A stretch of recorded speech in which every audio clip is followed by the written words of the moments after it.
pour vous. S'il y a une condamnation dans votre vie, rectifiez cela premièrement. Voyez-vous, si vous avez une condamnation dans votre...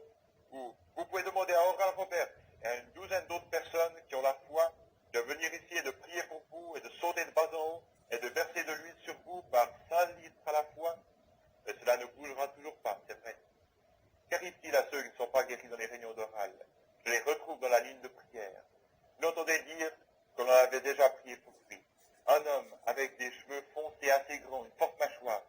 C'est Oral Roberts, voyez-vous. Et c'était dans telle ville, un endroit appelé ainsi. Oui, c'est vrai, voyez-vous. Tel homme a prié pour vous, voyez, comme cela. Mais voici votre ennui, voyez-vous.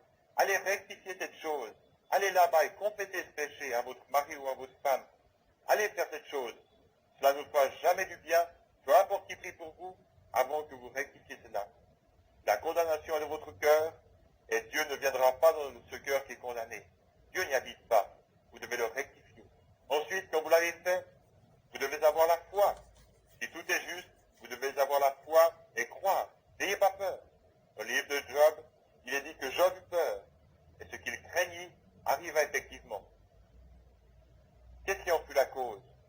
Sa crainte. C'est ce qui le fait arriver. Sa foi l'aurait gardé de cela, mais sa crainte le lui amena.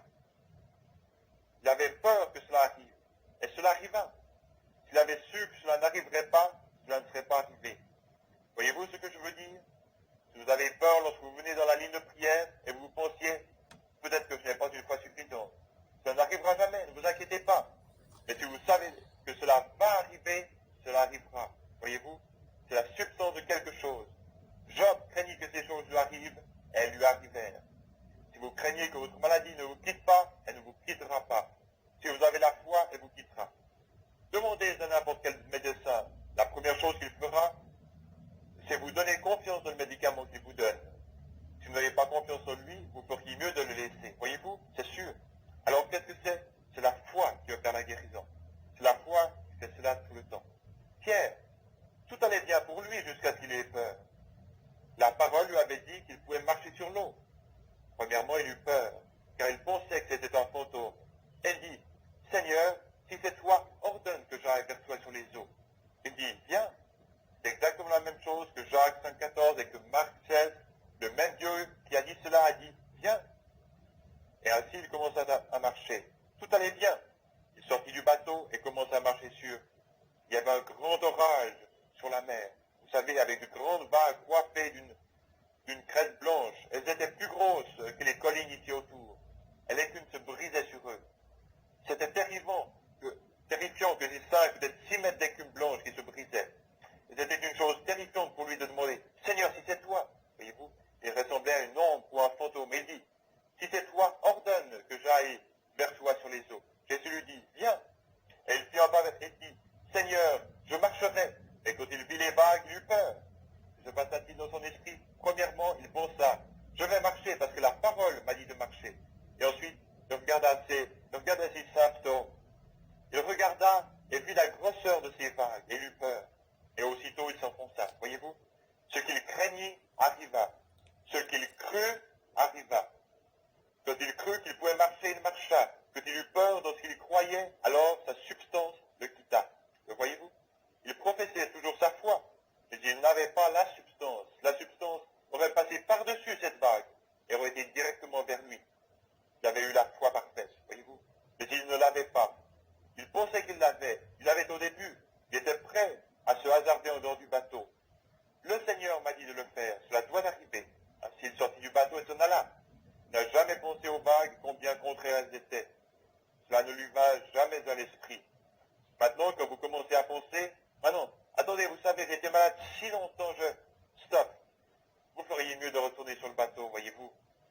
Mais quand vous vous arrêtez de penser à cela, Abraham ne considéra point que son corps était déjà usé et que Sarah n'était plus en état d'avoir des enfants. Ne pensa pas à cela, ne le considéra même pas. Cela ne lui vint même pas à l'esprit, ne le considéra même pas du tout. Il considéra seulement ce que Dieu avait dit, et il alla de l'avant. Aussi longtemps que Pierre le fit, il marcha. Mais Jésus vivait dans un monde que personne ne connaissait. Il était une personne étrange. Il vivait dans un monde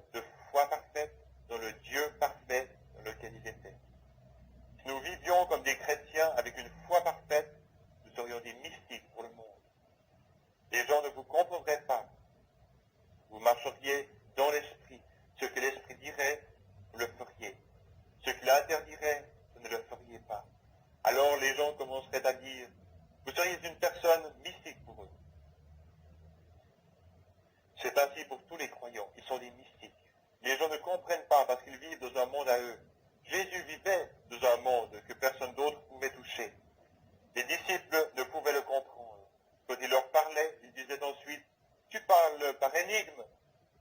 Nous ne comprenons pas ceci. Comment cela peut-il être? Voyez-vous, il n'était pas dans le monde dans lequel il vivait. Il ne pouvait pas le comprendre. Personne ne pouvait le comprendre. Ainsi que un homme vit par la foi et marche par la foi, je veux dire, la foi en tant que substance. Il est isolé du monde entier et devient une nouvelle créature en Christ. Maintenant, vous arrivez dans la matière qui est pour l'époux, voyez-vous. Vous arrivez dans la condition nécessaire pour l'enlèvement maintenant. Cela veut dire que chacun d'entre vous, pas seulement le pasteur, les diacres, les administrateurs, mais aussi les laïcs, chaque individu marche dans un monde uniquement avec Dieu. Vous êtes baptisés dans ce royaume, et il n'y a personne là, si ce n'est vous et Dieu, voyez-vous. Il donne les ordres